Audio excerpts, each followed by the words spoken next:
各位你好，我姓郭嘅，咁我咧就今次嚟咧就係再買嗰個 L14 Complex 嘅益生菌。咁之前咧我12月咧就過嚟第一次嘗試買呢一隻益生菌嚟試下減肥嘅。咁咧我初即係食咗3個月啦，咁我初得頭嗰月已經開始發覺自己嘅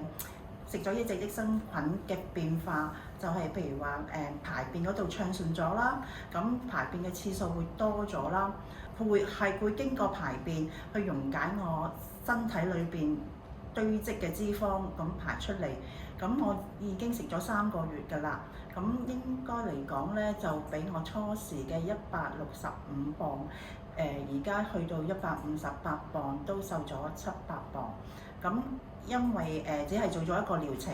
咁而家今次我翻嚟，我會再買多3個月嘅療程，再繼續食落去，希望達到我心目中所想嘅數字。